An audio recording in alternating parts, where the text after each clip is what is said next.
এবং আপনি বলছেন যে বিএনপি যত দেরি করবে তত ভুল করবে, এবং আপনার কণ্ঠে এটিও এলো যে বিএনপির যেভাবে চলা উচিত সেভাবে বিএনপি চলছে না। আপনি যে রাজনৈতিক দলটি করেন সেই দলটিরই সমালোচনা করছেন এবং আপনি বরাবরই করেন।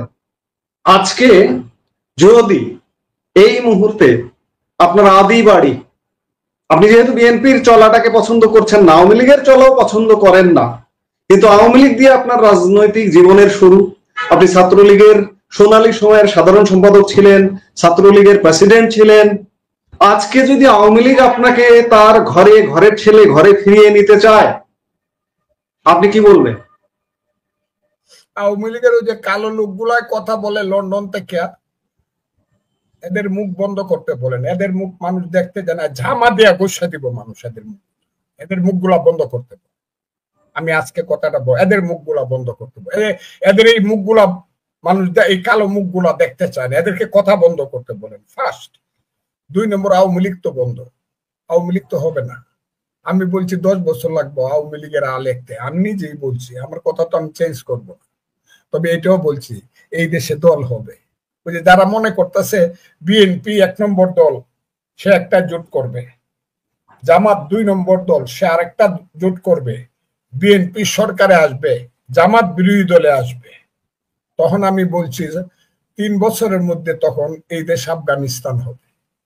কারণ বিএনপি দেশ চালানোর পথে জামাত যে ডিস্টার্বটা করবে, সেই ডিস্টার্বের একটা পথে এসে যদি কোনো কারণে স্লিপ খায়, তাহলে এই রাজাকাররা আইব ক্ষমতায়।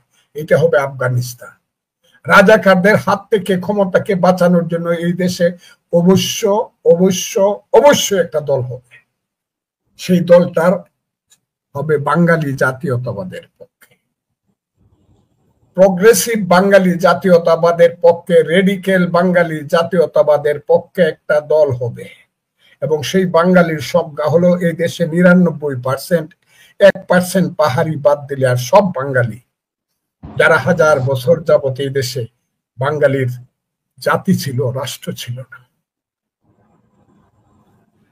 বাঙালির অবস্থান ছিল, ঘর ছিল না, বাঙালি বারান্দায়ও ঘুমাইতে পারত না, বাঙালির কোন শাসক ছিল না। পাল বংশের পরে 1500 বছর, শত শত বছর যাবৎ বাংলার মায়েরা, মুসলমান মায়েরা নামাজ পড়ে আল্লাহর কাছে বলেছে, হে আল্লাহ, আমাদেরকে এমন এক সন্তান দাও যে সন্তান আমাদেরকে বিদেশিদের হাত থেকে রক্ষা করবে। বাংলার হিন্দু মায়েরা সন্ধ্যাবেলায় তুলসী তলায় প্রদীপ জ্বালিয়ে ভগবানের কাছে প্রার্থনা করেছে, হে ভগবান, আমাদেরকে এমন এক অমৃতের সন্তান দাও যারা আমাদেরকে স্বাধীনতা দিবে। দিনে দিনে, মাসে মাসে, বছরে বছরে, যুগে যুগে সেই আলাউদ্দিন হুসেন শাহ থেকে ইলিয়াস শাহ থেকে ধরে ইসাকা পর্যন্ত এক ধরনের স্বাধীনতা থাকলেও ব্রিটিশ আমলে এসে নীল সাহেবদের অত্যাচারে জর্জরিত হয়ে আমাদের মায়েরা বোনেরা ছড়া পড়েছে, ছেলে ঘুমালো, পাড়া জোড়ালো, বর্গি এলো দেশে, বুলবুলিতে ধান খেয়েছে, খাজনা দিব কিসে, ধান ফোরালো, পান ফোরালো, খাজনার উপায় কি, আর কটা দিন সবুর করো, রসুন বুনেছি। আমার মায়ের জীবনের অস্ত্র জল মুছিয়ে দেওয়ার জন্য এই দেশে ব্রিটিশ বিরোধী আন্দোলন হয়েছে, সংগ্রাম হয়েছে, ফাঁসির মঞ্চে গিয়েছে ক্ষুদিরাম, সূর্য সেনের মতো দেশপ্রেমিকেরা। যুদ্ধে যুদ্ধে জীবন, দ্বিতীয় মহাযুদ্ধে জীবন হারিয়ে গেছে পৃথিবী থেকে সুভাষের মতো দেশপ্রেমিকেরা বাংলার স্বাধীনতা দ্বারা দেখে যেতে পারে। শেরে বাংলায় কে ফজলুল হক, মৌলানা আব্দুল হামিদ খান, বাসানী, হুসেন শহীদ সোহরাওয়ার্দী, তারাও স্বপ্ন দেখেছে দেশ স্বাধীন হয় নাই, বাঙালি স্বাধীন হয় নাই। যেদিন স্লোগান আসলো 52 সনে, আমার মায়ের ভাষা বাংলা চাই, সেই বাংলা ভাষার পথ ধরে 66 সনে যখন বাংলার এক অজপাড়াগাঁয়ের সন্তান সাধারণ ঘরে জন্মগ্রহণ করে নিজের জীবনের যৌবন কারাগারে কাটিয়ে ফাঁসির মঞ্চে গিয়ে স্লোগান দিল, তুমি কে আমি কে, বাঙালি বাঙালি, তোমার আমার ঠিকানা পদ্মা, মেঘনা, যমুনা, রক্ত সূর্য উঠেছে, বীর বাঙালি জেগেছে। 6 দফার মাধ্যমে যখন বাঙালির মুখে ভাষা দিল, যখন যুদ্ধ শুরু হলো, সেই বাঙালিরা যুদ্ধে যুদ্ধে দেশ স্বাধীন করলো। যে যুদ্ধের উপস্থিত নেতার নাম ছিল তাজউদ্দিন সৈয়দ নজরুল, সেনাপতি ছিল general M A G Osmani, স্বাধীনতা এক পর্যায়ে বলেছিলেন একজন major Zia, do hereby declare the independence of Bangladesh, প্রথমে নিজের নামে পরে বঙ্গবন্ধুর নামে।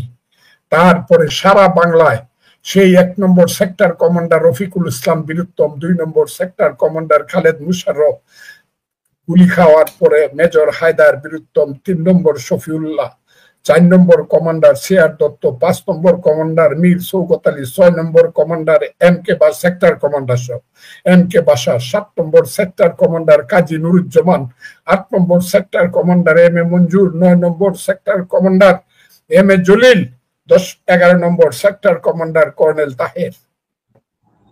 এগুলো আমার জীবনের মুখস্থ, মৃত্যু পর্যন্ত এগুলো আমার বুকে থাইকা যাবে। এই যে বাঙালির স্বাধীনতা, সেই স্বাধীনতা এত দ্রুত শেষ হয়ে যাবে না।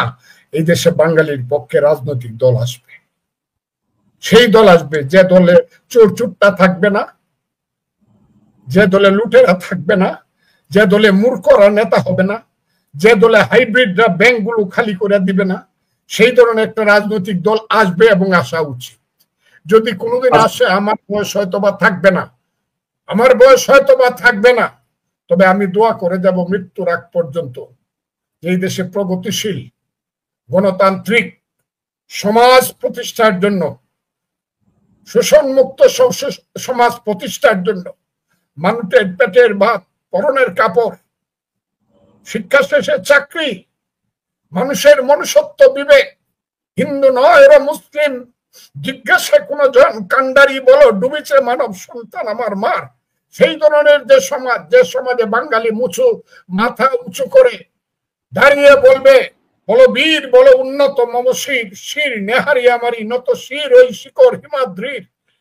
যে দেশে বাঙালি বলবে গগনে গরজে মেঘ ঘন বরষা, কুলেখা বসে আছি নাহি বরষা, রাশি রাশি ভাড়া ভাড়া ধান কাটা হলো সারা, বড় নদী খুঁড়ো দ্বারা কত বরষা, কাটিতে কাটিতে ধান এলো বরষা।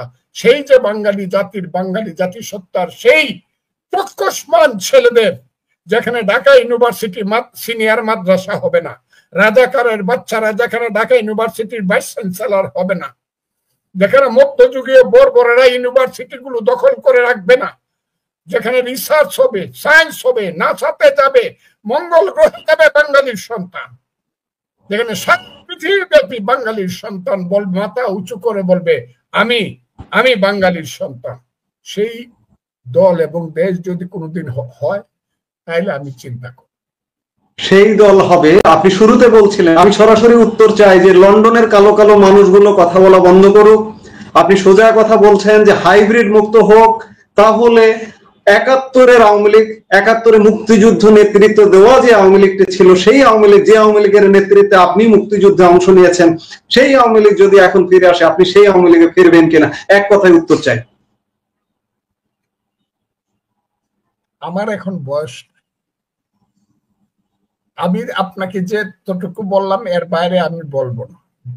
Let us wait for time. Let us wait for time and the time will answer in time. আমি মনে করি মুক্তিযুদ্ধের জায়গাটা ইচ্ছা করলে জিয়াউর রহমান সাহেব, শহীদ জিয়ার দল, বীরুত্তমের দল মুক্তিযুদ্ধের জায়গাটা তারা নিতে পারে। আমি এটা মনে করি এখন পর্যন্ত। আমাকে দেশের মানুষও মনে করে, জি আমি দেশের মানুষও মনে করে মুক্তিযোদ্ধার দল। মুক্তিযুদ্ধের জায়গাটা যদি একদম এতিম হয়ে যায়, কথাটা আবারও বলছি, মুক্তিযুদ্ধটা যদি একদম এতিম হয়ে যায়, আমি না পারি কেউ, ওই যে ময়ূর না জয়নাল, জয়নাল তুমি ময়ূর না, তুমি জয়নাল ময়রা গেলে নবীর বংশ থাকবে না, গ্রামের গান, এখানে জয়নাল কেউ না কেউ আসবে।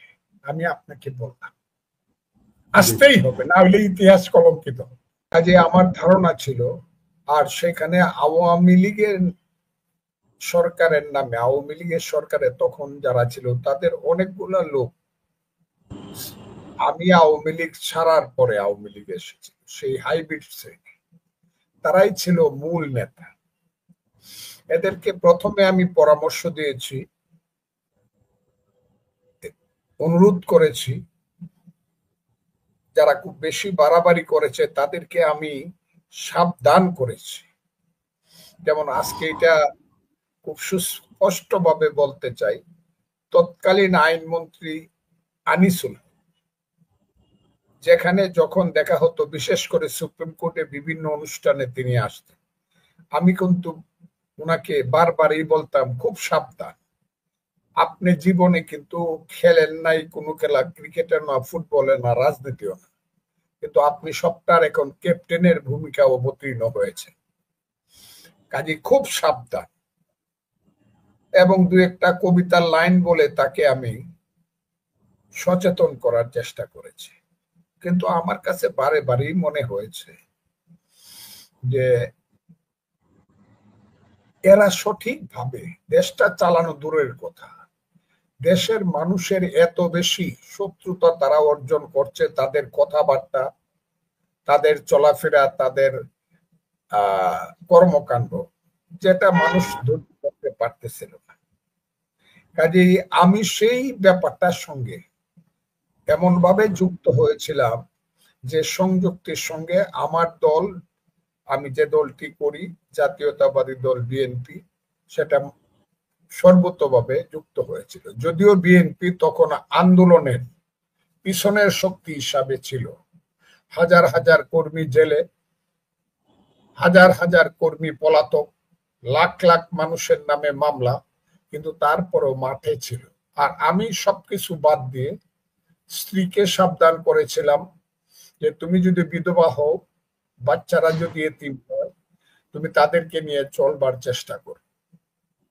এত কিছু করেছিলাম সেই আন্দোলনটার জন্য। সেই আগস্ট মাস, 1 বছর পরে আজ আপনি আমাকে স্মরণ করেছেন, আমি সেই কারণে আপনাকে আরো বেশি কৃতজ্ঞতা জানাই। আমার মনে অনেক প্রশ্ন, যে মানুষ জয়ী হয়ে যে পরাজিত হয়, সেই জয়ী হয়ে পরাজয়ের যে গ্লানি এবং বেদনা, সেটা আমার জীবনে উপস্থিত।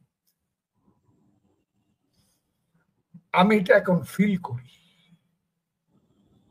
এই কারণে ফিল করি, কে কিভাবে আন্দোলনে যুক্ত হয়েছে সেটা তার ব্যাপার। আমি আন্দোলনে যুক্ত হয়েছিলাম গণতন্ত্রের জন্য, আমি আন্দোলনে যুক্ত হয়েছিলাম একটা ভোটের জন্য, আমি আন্দোলনে যুক্ত হয়েছিলাম মানুষের জীবনের নিরাপত্তার প্রশ্নে, আমি আন্দোলনে যুক্ত হয়েছিলেন দেশে যে লুটপাট চলছিল, ব্যাংক, বিমা, ইন্স্যুরেন্স কোম্পানিগুলো, গার্মেন্টস গুলো, ব্যবসা বাণিজ্য গুলো, সেইখান থেকে দেশকে, এই লুণ্ঠনকারীদেরকে বিরত করার জন্য। কাজে আমার যে চিন্তা ছিল, সেই চিন্তাটা এখন সম্পূর্ণভাবে একটা বিপরীত অবস্থানে এসে দাঁড়িয়েছে। এবং এমন বিপরীত অবস্থানে আমি দাঁড়িয়েছি, নিজেকে এখন অপরাধী মনে হয় যে আমি যদি গত জুলাই মাসে 24 সনের, আমি শুধু জুলাই মাস না, এই ছেলেরা জন্মগ্রহণ করছে জুলাই মাসে, আমার রাজনৈতিক জন্ম 61 বছর, আর হাসিনা বিরোধী আন্দোলনে যখন সব পলায়ে গেছে, 28 অক্টোবর 2023 সনে যখন আমাদের নেতারা, 24 সনে যখন আমাদের নেতারা সব এই জেলখানায় চলে গেছে, পালায় গেছে, আমি কিন্তু পালাই নাই। প্রতিদিন প্রতি মুহূর্তে শেখ হাসিনা সরকার বিরোধী কথা এমন ভাবে বলে গেছি, মানুষ মনে করতো যে কোনো সময় আমার মৃত্যু হতে পারে।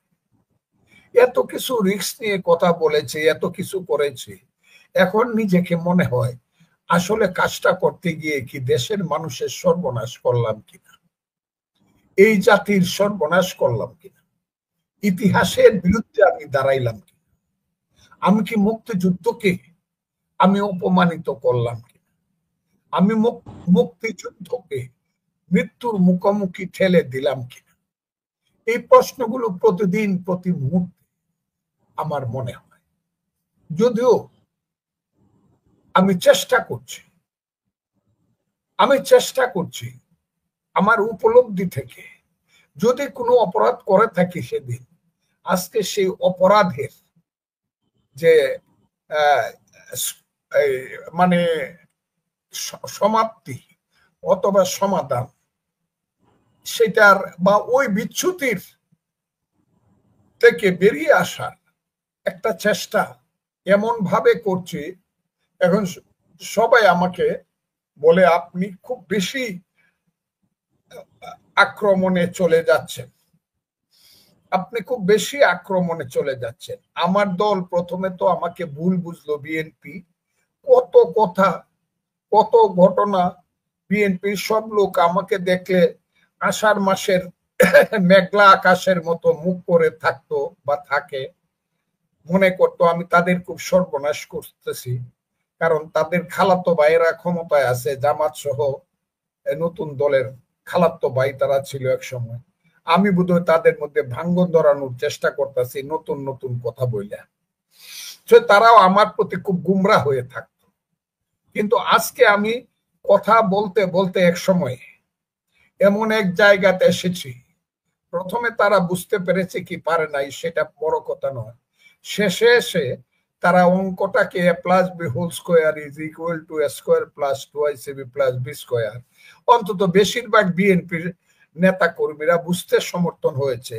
আজকে নয়াপল্টনে অফিসের সামনে দাঁড়ায় হাজারে হাজারে স্লোগান দেয় জামাত শিবির রাজাকার, এই মুহূর্তে বাংলা চায়। যদিও ভিতরে ভিতরে যে তাদের মায়া মমতা নাই, খালাতো ভাইদের প্রতি এমন কিছু লোক নাই, এটা আমি বলবো না, কারণ দুইটা জিনিস এইখানে এখন কন্ট্রাডিকশনে দাঁড়িয়েছে। এখানে 71 সনে আমি 47 সন বললাম, প্রথম 47 সনে মুসলমানদের জন্য প্রিন্সিপাল কন্ট্রাডিকশন ছিল কি? ছিল লড়কে লেঙ্গে পাকিস্তান, চীনকে লেঙ্গে পাকিস্তান, মুখ মে বিড়ি হাত মে পান, লড়কে লেঙ্গে পাকিস্তান। পাকিস্তান ছিল মূল ব্যাপার, পাকিস্তানের যুদ্ধটা ছিল মূল ব্যাপার, পক্ষে এবং বিপক্ষে। 71 সনের মূল যুদ্ধটা কি ছিল? 71 সনের মূল যুদ্ধটা ছিল তোমার আমার ঠিকানা পদ্মা মেঘনা যমুনা, রক্ত সূর্য উঠেছে, বীর বাঙালি জেগেছে, বীর বাঙালি অস্ত্র ধরো বাংলাদেশ স্বাধীন করো।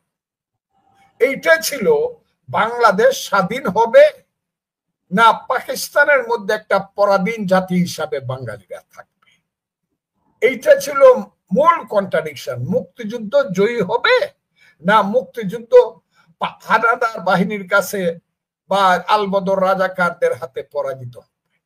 That was the principal contradiction of the game of 1971.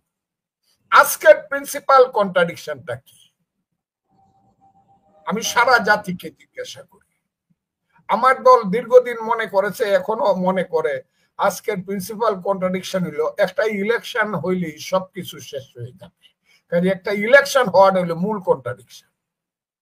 আর আমি বারবার বলার চেষ্টা করতেছি ইলেকশনটা হলো ইউনূস সাহেবদের কাছে একটা বাহানা, কারণ ইলেকশনের মূল দায়িত্বটা হলো তাদের হাতে। এটা হলো তাদের কাছে বাহানা যে শুক্রবারের সকালে যদি বৃষ্টি হয় তাইলে ইলেকশন দিব, যেহেতু বৃষ্টি হয় নাই, শনিবারের রাত্রে যদি অন্ধকার হয় তাইলে ইলেকশন দিব। অথবা তেঁতুল গাছ একটা লাগাইছি, 1.5 বছর বয়স হয়েছে, 1.5 বছর বয়সে যদি তেঁতুল গাছে যদি তেঁতুল ধরে তাহলে সঙ্গে সঙ্গে ইলেকশন দিব, তা না হইলে 6 বছর অপেক্ষা করতে হবে। এই যে বাহানা, আজ দ্বিতীয়া কাল তৃতীয়া পরশু মঙ্গলবার, বেহুলা সিনেমা লক্ষিন্দরের মানে গানের মতো, সেই যে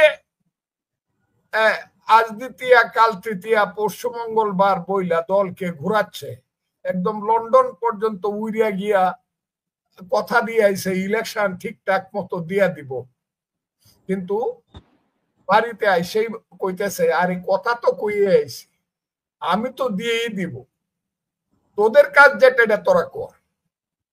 এটা হলো গ্রাম্য রাজনীতি বলে। গ্রামের অনেক দুষ্ট বাটপার চিটার মাতাব্বর আছে, এরা গ্রামে গন্ডগোল লাগায় রাখতে চায়, উপর দিয়া বলে না না না আমি তো গন্ডগোল চাই না, সবকিছু ঠিকঠাক চলুক। আর ছেলেরারে বলে আমি কালকে তোরাও কিন্তু মারামারি করবে, কিন্তু আমি কিন্তু না করবো, এই মারামারি করিস না, তোরা মারামারি করিস না, কিন্তু ওদের কাম কিন্তু তোরা করে যাবে। ইউনূস সাহেব সরকার বা ইউনূস সাহেব হলো সেই ধরনের গ্রাম্য মোড়লের মতো। আমি কথাটা শেষ করি। আচ্ছা, আমি কথাটা গ্রাম্য মোড়লের মতো ছেলেদেরকে শিখাই দিতেছে, তোদের কাজ তোরা কর, ইলেকশনের কথা আমার কথা আমি বলবো। আসলে ইলেকশন হবে না, কন্ট্রাডিকশনও সেইটা না।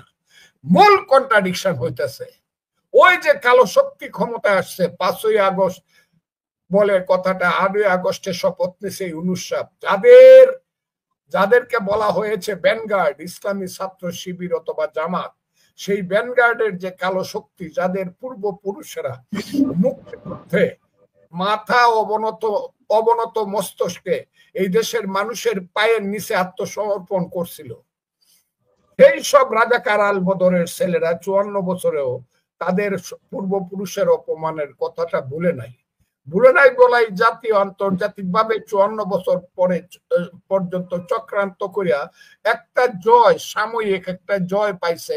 তারা সেই জয়ে দিয়া 71-এর পরাজয়ের প্রতিশোধ নিতে চায়। আর সেই প্রতিশোধের মূল কথাটা তারা বলতে চায়, 71-এ কোনো যুদ্ধ হয় নাই, এই দেশে কোনো মুক্তিযুদ্ধ হয় নাই, এই দেশে 71-এ যা হইছে ভাইয়ে ভাইয়ে গন্ডগোল হইছে, সেই গন্ডগোলটা লাগাইছে পড়োশি, একজন বড় পড়োশি, তার নাম হলো দিল্লি। কাজে আমরা ওই গন্ডগোল মানি না। আমাদের মুক্তিযুদ্ধ হচ্ছে 47-এ, আর আমাদের মুক্তিযুদ্ধ হচ্ছে 24-এ। এই হলো মূল কন্ট্রাডিকশন।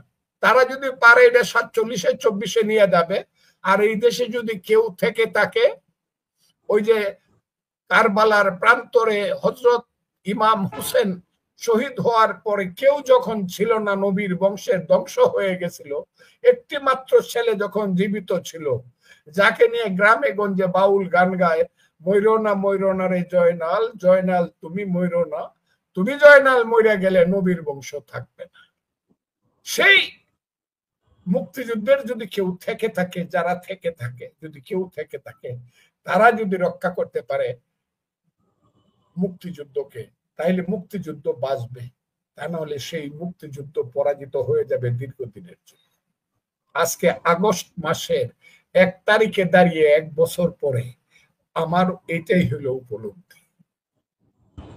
আপনার এতক্ষণের কথায় আমি যে অরাজকতার 1 বছরের বাংলাদেশ দিয়ে আলাপটা শুরু করলাম, চমৎকার একটা বিশ্লেষণ পেলাম যে 1 বছরে কি হয়েছে। যে চিন্তা নিয়ে আপনি বিগত সরকারকে বিদায় করবার আন্দোলনে সামিল ছিলেন, সেই চিন্তা কি আজকে ভুল হতে বসলো কিনা। আজকে যে প্রেক্ষাপটে আমরা দাঁড়িয়ে আছি, আজকে স্বাধীনতার 54 বছর, আপনি একজন বীর মুক্তিযোদ্ধা, আপনার যুদ্ধের কারণে আজকে আমরা একটা স্বাধীন বাংলাদেশের মানুষ। আজকে 54 বছরের কোন সময়ের সঙ্গে আজকের বাংলাদেশের প্রেক্ষাপট কি কোনোভাবে তুলনা করা সম্ভব, তুলনা করা যাবে? যাবে, যাবে। ওই শিশু বাচ্চারা যখন রাত্রের বেলা কান্নাকাটি করে, আকাশে চাঁদ উঠে, তখন মা তখন ডাক দেয়, আয় আয় চাঁদ মামা টিপ দিয়ে যা, চাঁদের কপালে চাঁদ টিপ দিয়ে যা। চাঁদের সঙ্গে শিশুটাকে তুলনা করে, মা তুলনা করতেই পারে। এরকম অনেক তুলনা পৃথিবীতে হয়, কিন্তু যেটা বাস্তব না, এটা হইলো কবিতার লাইন। মুক্তিযুদ্ধ 71 হইল হিমালয় পর্বত, আর 24 হইল টিলা। আমাদের দেশে টিলা, ডিফারেন্সটা অতটুকু। এখন অনেক শিশুরা টিলাকে দেখেই মনে করে হিমালয় পর্বত দেখে আসছে। হিমালয় পর্বত তারা দেখে নাই, 24 তারা জানেও না, বুঝেও। আর জানলে, যারা জানতো বুঝতো, তারা অনেকেই মারা গেছে।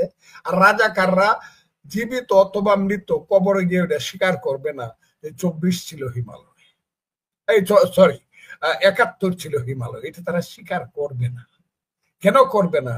কারণ এইখানে তাদের মহাপরাজয় হয়েছে, যে পরাজয়টা হতো ইতিহাসে, যে ইতিহাস কেউ কোনোদিন ভুলে না। যেমন কারবালা মানুষ ভুলে না, কারবালার ইতিহাস মানুষ ভুলে না। যেমন 1757 সনের পলাশীর প্রান্তরের ইতিহাস ভুলে না মানুষ, 71-এর ইতিহাসও মানুষ ভুলবে না। বাঙালি জাতি যতদিন থাকবে, যতদিন বাংলাদেশ থাকবে, যতদিন চন্দ্র সূর্য উঠবে, বাঙালি জাতির সেই গৌরবের 71-এর ইতিহাস এটা থেকে যাবে।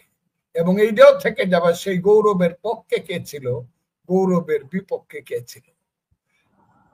এরা যারা চেষ্টা করতেছে, এরা বৃথা চেষ্টা করতেছে। এদের একটাই চেষ্টা হওয়া উচিত ছিল, যদি এরা মানুষ হইতো, ওই দিন সোহরাওয়ার্দী উদ্যানে 19শে জুলাই দাঁড়ায় প্রথমেই বলা উচিত ছিল, আমরা ক্ষমা প্রার্থী, বাঙালি জাতি, বাংলাদেশের মানুষ, আমরা ক্ষমা প্রার্থী। আমরা অনেকেই জীবিত নাই, আমাদের পূর্বপুরুষ, কিন্তু তারা অপরাধ করে গেছে মুক্তিযুদ্ধ না করে। মুক্তিযুদ্ধের বিরুদ্ধে গিয়ে আমরা তাদের পক্ষে আমরা ক্ষমা চাই, দল হিসাবে আমরা ক্ষমা চাই। আগামী দিনে আমরা রাজনীতি করতে চাই মুক্তিযুদ্ধ বাংলাদেশকে মেনে। কিন্তু এইটা মানতে পারে নাই বলে 2বার সেন্সলেস হয়েছে জামাতের ওই মাঠে।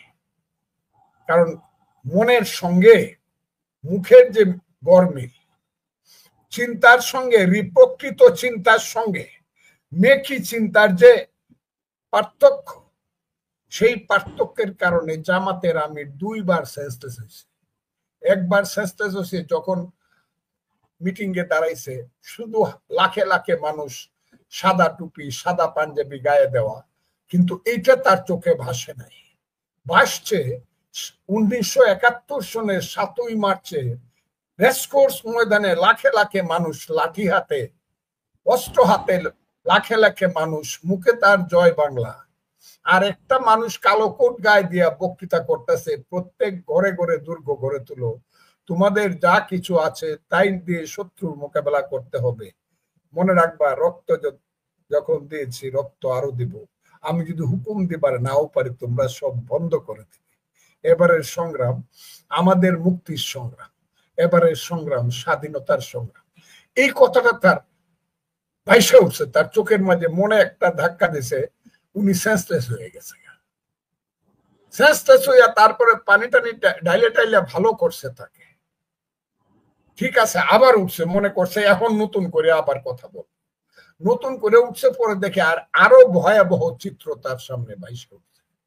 কে চিত্র তার সামনে ভাইসা উঠছে? দেখা যাচ্ছে তাদের যে মহান সেনাপতি ছিল আমির আব্দুল্লাহ খান নিয়াজি, জেনারেল অফ পাকিস্তান, রাও ফরমান আলী, মির্জা খান, এইরকম ধরনের জেনারেলরা সহ হাজারে হাজার, 93,000 সৈন্য মাথা নত করিয়া পৃথিবীর ইতিহাসের সবচেয়ে বেশি পরাজিত সৈন্য মিত্র বাহিনীর কাছে আত্মসমর্পণ করতেছে। মিত্র বাহিনীর নেতা জগজিৎ সিং অরোরা, একে খন্দকার, মেজর হায়দার বীরুত্তম, এরা দাঁড়ায় বৈশা আছে, দস্তখত করতেছে সারেন্ডারের। এইটা দেখেই আবার এখানে আলবদর রাজাকারদের কত লেখা আছে, এদেরকেও সবাইকে সারেন্ডার করতে হবে। এইটা দেখে তার মনে এমন ধাক্কা লাগছে যে আবার সে সেন্সলেস হয়ে গেছে। এরপরে আর দাঁড়ায়া কোনো বক্তৃতা করতে পারে নাই, বৈশা বৈশা 2-1টা কথা বলে শেষ করে দিচ্ছে। মিথ্যা জিনিস, অসত্য জিনিস, ইতিহাসের প্রতি অন্যায় কোনোদিন পৃথিবীতে জয়লাভ করতে পারে না, যেটা আজকের প্রেক্ষাপটে অনেক জয় করছে, তারা অনেক জয় করছে। জামাত 54 বছর পরে ব্যাংক দখল করছে, 54 বছর পরে বীমা কোম্পানিগুলো দখল করছে, বাংলাদেশের হসপিটাল গুলো দখল করছে, বাংলাদেশের সমস্ত আর্থিক প্রতিষ্ঠান তারা দখল করছে। তাদের কথা ছাড়া সচিব বদল হয় না, তাদের কথা ছাড়া ডিসি, এসপি, ইউনো বদল হয় না, তাদের কথা ছাড়া সেনাপতি একটা পদক্ষেপ দেয় না। বহুত বড় লাভ তাদের। কিন্তু you can bluff some men for many times, many men for some times, but not all men for all times. চিরদিনের জন্য মিথ্যা কিন্তু প্রতিষ্ঠিত হবে না এবং জয়ী হবে না, এবং এইটা একদিন প্রমাণিত হবে, এবং সেই দিনটা খুব বেশি দূরে। তাই আমি আজকে এখানে বসে আমার মনের অবস্থাটা এইরকমই। আমি জানি না আমি বেঁচে থাকবো না মরে যাব। আমার বয়স 77 পার হয়ে যাচ্ছে। 78 পড়বে 1 মাস পরে, অক্টোবরের 3 তারিখে আমার বয়স হবে 78। সেই ফজলুর রহমান আমি বেঁচে থাকবো কিনা জানি না, কিন্তু আমি যদি বেঁচে থাকি তাহলে দেখে যাব মুক্তি যুদ্ধের সেই সুবে সাদেকের লাল সূর্য আবার বাংলাদেশে উঠছে। কারণ সূর্য কিন্তু সন্ধ্যায় অস্তমিত যায়, এটা এমন না চিরদিনের জন্য যায়, এটা সবাই জানে। পরের দিন ভোরবেলা আবার সূর্য উঠবে। মুক্তিযুদ্ধের সূর্য বাঙালি জাতি যতদিন আছে, যতদিন বাঙালি জাতির ইতিহাস ঐতিহ্য আছে, যতদিন বাঙালি জাতির 10,000 বছরের সেই পদ্মা, মেঘনা, যমুনা, গঙ্গা পারে দাঁড়িয়ে দাঁড়িয়ে সুরমা, কুশিয়ারা, বরাক নদীর পারে থেকে ধরে সেই কীর্তিনাশা থেকে ধরে সেই করতোয়া পর্যন্ত সেই 356টি নদী পথ যতদিন থাকবে, ততদিন বাঙালি জাতির মুক্তিযুদ্ধের ইতিহাস জয়ী হবে এবং থাকবে। এটা হলো আমার ধারণা। অবশ্যই মুক্তিযুদ্ধ জয়ী হবে, মুক্তিযুদ্ধ জয়ী হতেই হবে, মুক্তিযুদ্ধ পরাজিত হতে পারে না, মুক্তিযুদ্ধ জয়ী হবে। আপনি প্রায়শই আপনি একটি দল করেন, একটি দলের রাজনীতি করেন, কিন্তু আপনি একদম নিউট্রাল জায়গায় দাঁড়িয়ে কথা বলেন। সেই জায়গা থেকে গত 1 বছরে যে অরাজক পরিস্থিতি দেশে, এই পরিস্থিতিতে আপনি যে দলটি করেন এই মুহূর্তে, বাংলাদেশ জাতীয়তাবাদী দল বিএনপি, এই অরাজকতা ক্রিয়েটর হিসেবে খানিকটা বিএনপির উপরও দায় যায়। এই দায়টাকে আপনি কিভাবে দেখবেন? বিএনপি আবার ব্যবস্থাও নিচ্ছে, বিএনপির হাইকমান্ড, কিন্তু কোনোভাবে কাজে লাগছে না কেন? আপনাকে অসংখ্য ধন্যবাদ। আমি দল করি বিএনপি, নিঃসন্দেহে। আমি বিএনপিতে গেছি দেশনেত্রী বেগম খালেদা যে আমাকে চাইছে বলে আমি গেছি। যখন বিএনপি কেউ করতো না, যখন লগি বইটার মারামারি ছিল, বিএনপির নাম শুনলেই মানুষ মারতে যাইতো, বিএনপি তখন সব জেলখানায়। খুব কালো অধ্যায় ছিল তখন বিএনপি। সেই সময় আমি কেউ বিএনপি করতো না, আমি করছি। খালেদা যে চাইছে আমি গেছি, কিন্তু গিয়ে উনি এখনো জীবিত আছেন।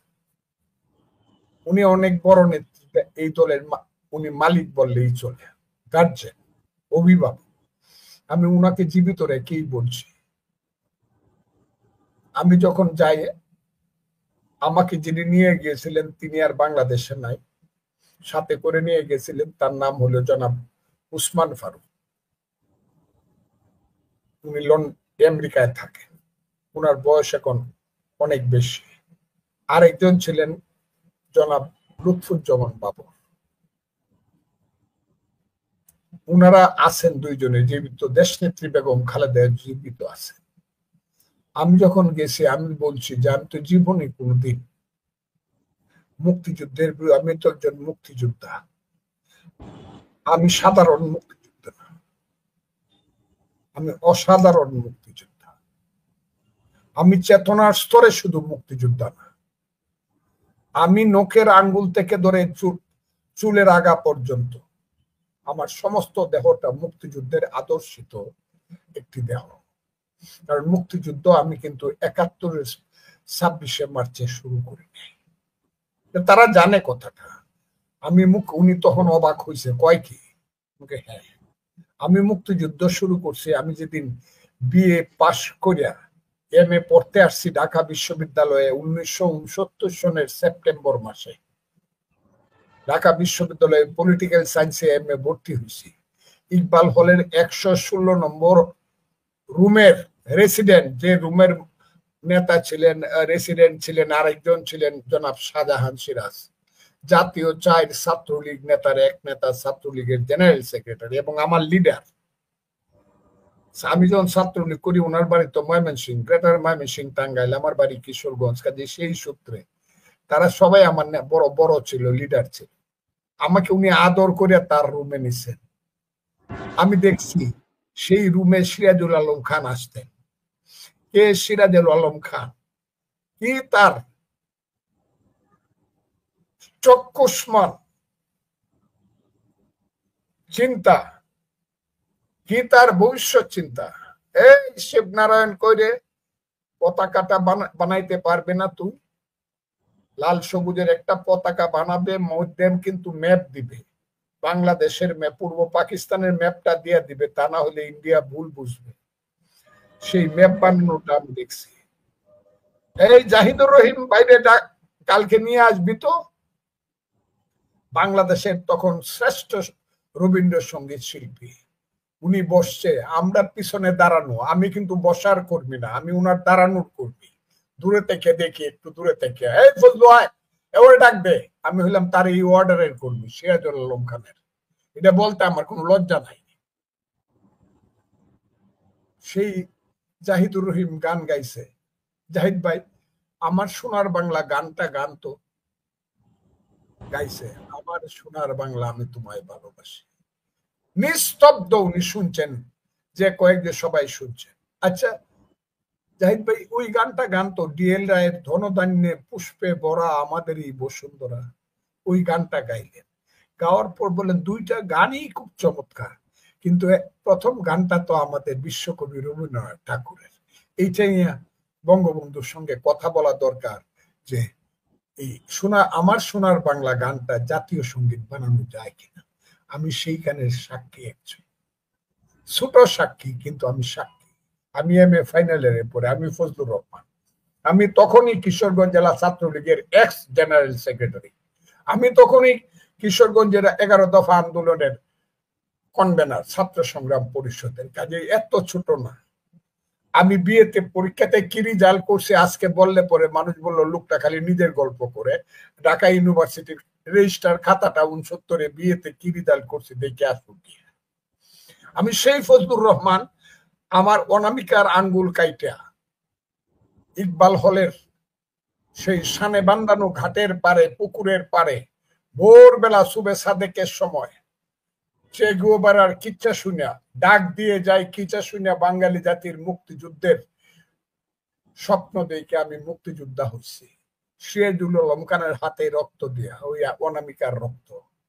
সেই মুক্তিযোদ্ধা হিসাবে আমি বেগম খালেদা জিয়াকে বলছি, আপনি আমাকে নিয়ে আসতে পারেন বিএনপিতে, আমি আপনার জন্য সব করব। আপনার সাংগঠনিক কাজের কোনো ধরনের ত্রুটি হবে না আমার দ্বারা, কিন্তু আমার চেতনার স্তর থাকবে মুক্তিযুদ্ধের। আমি যেভাবে মুক্তিযুদ্ধ বুঝি আমি কিন্তু সেইভাবে বলবো। এটা এখনো সাক্ষী আছে, উসমান ফারুক সাহেব এখনো জীবিত, বাবর সাহেব এখনো জীবিত আছে, খুব ক্লিয়ার কথাটা বলছি। তো